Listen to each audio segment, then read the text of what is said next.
Welcome back to Building Character, where we figure out how to play as your favorite fictional characters in Dungeons & Dragons. Remember to vote in the poll and like and subscribe for better communication in your romantic relationships. Maybe. Today we're building Zelda from The Legend of Zelda, which means we're also building Sheik. Will mixing ninja skills and holy magic mix harmoniously? Only one way to find out. Mix it all together and you know that it's the best of both worlds. First, let's figure out our goals for this build. First, we need to be blessed by the goddesses with some divine magic for offense and restoration. Next, we need a second personality, something a little more androgynous and a lot more stabby. Finally, we'll make sure that we can bring other heroes back from the dead. It's rough fighting the darkness solo. For stats, we'll be using the standard point array from the player's handbook. Roll for stats if you want, just make sure to keep your dexterity and wisdom high. Wisdom will be number 1, you are chosen by the Triforce of Wisdom, so yeah, makes sense. Dexterity next, Impa trained you to be nimble. Charisma will follow, you're a princess for starters, and you're deceptive enough to convince everyone you're not. Intelligence after that, for some reason religion is an intelligence skill, even though there's no class tied to intelligence that uses it. Constitution is lower than I'd like, I just can't justify it being super high, and will dump strength. Power is Ganondorf's thing, not yours. For race, I'm going High Elf. You have pointy ears and live a very long time. This gives you +2 dexterity and +1 intelligence. I know wood elves get wisdom. Trust me, this will work out in a second. You get 60 feet of dark vision, the perception skill, Fey ancestry to resist being charmed or being put to sleep with magic. Speaking of sleep, you don't need it. With 4 hours of meditation, you're fully rested. You can also pick a wizard cantrip of your choice. I'd go for Firebolt. It's a ranged spell attack dealing 1d10 fire damage. This is the only spell you'll have using your intelligence modifier, so remember that. For your background, go for Noble for history and persuasion, but swap persuasion for performance as we can get persuasion in a little bit here. Like right now, first level clerics can get 2 skills from their list, go for religion and persuasion. For your cantrips, Sacred Flame forces a dexterity save on a creature, dealing 1d8 radiant damage to those that fail. Guidance gives the target you touch a d4 for skill checks, resistance does the same for saving throws. For your first level spell, Cure Wounds heals 1d8 plus your wisdom modifier as an action. Healing Word heals 1d4 plus your wisdom modifier as a bonus action with a 30-foot range. Shield of Faith gives the target +2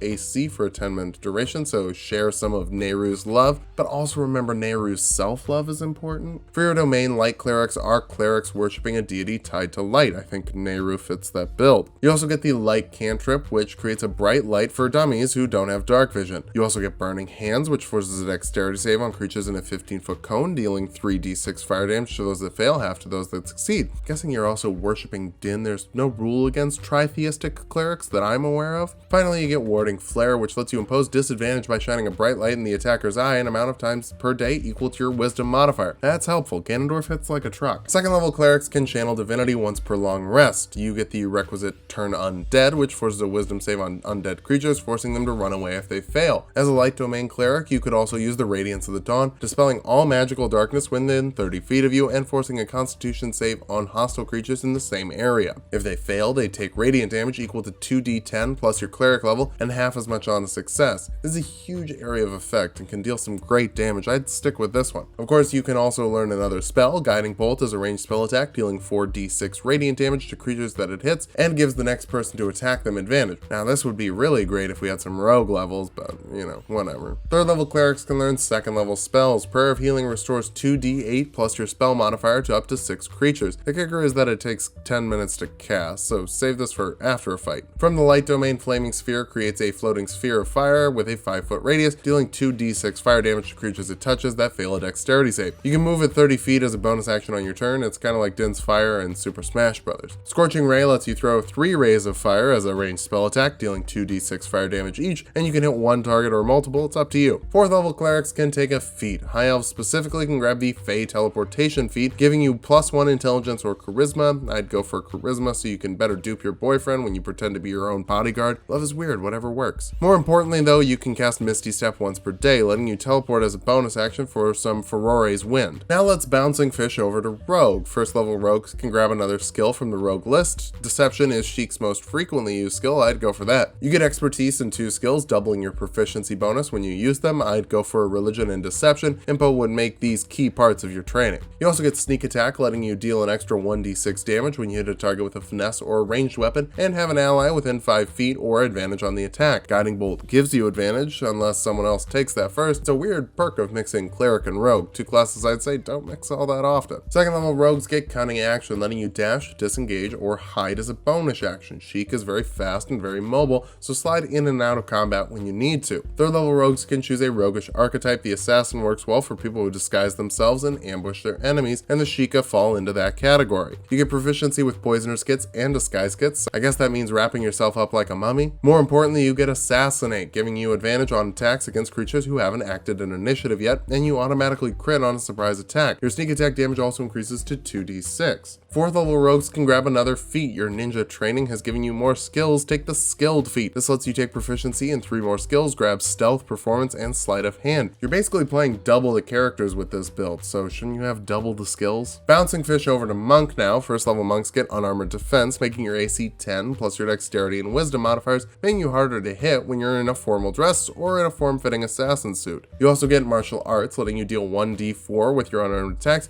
and you can make a second unarmed attack as a bonus action after you make an unarmed strike or a monk weapon attack. Monk weapons are simple weapons that don't have a two-handed property like knives. Bouncing fish always bounces back right away, so we're going back to rogue. Fifth level rogues get Uncanny Dodge, letting you reduce damage from an attack you can see by half as a reaction, so you can dive out of the way and only take a bit of a hit instead of all of it. Your sneak attack damage also increases to 3d6. Sixth level rogues get another round of expertise on 2 more skills. I'd go for acrobatics and persuasion in case some kid in the forest doesn't want to join you in saving the world right away. Seventh level rogues get evasion, meaning you take no damage on successful dex saves and only half damage on a failure. Honestly, maybe you should have been the one to take out the King Dodongo. His fire breath would have been pretty easy for you to handle. Your sneak attack damage also increases to 4d6. 8th level rogues get an ability score improvement, and yeah, we really need some. Bump up your wisdom first, it's tied to your spellcasting and your AC, it's pretty important. 9th level assassins get infiltration expertise, meaning that with 7 days and 25 gold, you can establish a new identity as long as it doesn't belong to someone else. There's no saves or checks to see through this disguise, it only gets messed up if you say the wrong thing. And if you can do this with 7 days and 25 gold, imagine if you had a royal fortune in 7 years. 10th level rogues get an ability score improvement. We can almost cap our wisdom. If you rolled really well, maybe you can. That'd be great, giving you 18 AC, which is great for a rogue, a cleric, or better for both. That'll be enough ninja energy for now. Back to cleric. 5th level clerics can destroy undead creatures up to challenge rating 1/2 or lower when you use turn undead. I'd still use Radiance of the Dawn though, more in character, and at this point the DM isn't going to hit you with many skeletons. You can also learn 3rd level spells, like clerics get Fireball, which deals 8d6 fire damage to creatures in a 20-foot radius sphere that fail a dexterity save after those that succeed. If you really want, fire it at your feet. The evasion should keep you safe. Probably. Revivify brings a creature back to life that's died in the last minute. You have to use a diamond worth 300 gold, but hey, you're rich. 6th level light clerics get improved flare, letting you use your warding flare for creatures within 30 feet of you if you want to keep one of your other sages safe. You can also channel divinity twice per long rest now. I'm holding out for some 4th level spells, so we're not taking any at this level, just wait until we hit. 7th level clerics can learn 4th level spells. Guardian of Faith creates a spiritual guardian that forces dex saves on creatures within 10 feet of it, automatically dealing 40 damage to those that fail, 20 to those that succeed. Disappears after 8 hours, or if it's dealt a total of 80 damage. For your other spell, Banishment forces a charisma save on a creature within 60 feet of you. Failing that, they're sent to a harmless demiplane or back to their home plane. This lasts for up to a minute depending on your concentration. If they're sent to their home plane, they stay there if you can keep this up for a minute. So kick the Demon King back to his weird Shadowland and protect the kingdom. For now. 8th level clerics get another ability score improvement, cap your wisdom, and then move on to dexterity to make your AC even better, as well as your monk weapon attacks. You also get a potent cantrip, letting you add your wisdom modifier to the damage with cantrips. Now, we're not taking any spells at this level again because we're holding out for 5th level spells that we get at 9th level of cleric. This is our capstone, giving us 5th level spells. Raise Dead lets you bring a person back to life that's been dead for 10 days or less, as well as removing any diseases or poisons affecting the creature. Being dead for a while really takes it out of you, so they'll have a -4 penalty to attack rolls, ability checks, and saving throws. That penalty is reduced by 1 every long rest. Our final spell will be Holy Weapon for some light arrows. This makes a weapon deal an extra 2d8 radiant damage on a hit, and it's magical for overcoming resistances. Lasts for up to an hour depending on your concentration, but when it ends, it forces a constitution save on creatures within 30 feet. Failing that, they take 4d8 radiant damage and are blinded for a minute. They take half damage if they make the save and aren't blinded. Now, there's a little bit of a debate on whether or not this applies to launching weapons. weapons, but the consensus I've seen lends itself to this working for a bow and arrow. Now that we've hit level 20, let's figure out how good of a build this is. First, you're a mobile healer with high AC. A cleric that can move in and out of combat is invaluable, especially considering you can resurrect the dead. And not in the cheap necromancer way either. You're bringing them back to the way they were. And if you do it quickly enough, there's no penalty. Finally, light arrows are awesome, especially with sneak attack. They're dealing 1d8 plus 5d6 piercing and then 2d8 radiant damage and are magical. Get yourself a lover who's going to stand next to the pig monster, then light it up from afar. If your paramour dies, bring him back to life. Yay, easy boss fight. Well, unless you lose concentration. I know constitution doesn't help with any skills, but gosh, is it important. That ties into our other issue, which is that even though we can heal and have high AC, you've barely got over 100 HP. So power word kill will make you a former princess pretty quickly. Finally, Fey teleportation is accurate, but not really necessary. You can disengage for free and don't need an intelligence or charisma buff. If you want a power build, just forget about that. Switch her to a wood elf and bump your dexterity instead. Or don't, this build is still pretty good. You're a healer, an offensive caster, a skill monkey, and a decent archer all rolled into one. Just remember to bounce the fish away from your enemies, otherwise the Hyrulean bloodline will end pretty quickly. Thanks for watching. If you like the video, subscribe for more. We make 2 builds every week. Zelda made her way back after being redeemed, so let's keep that good karma train rolling. Vote in the poll for Jonathan Joestar, Leon Kennedy, or Bowser King of the Koopas. And come back Thursday for a true classic.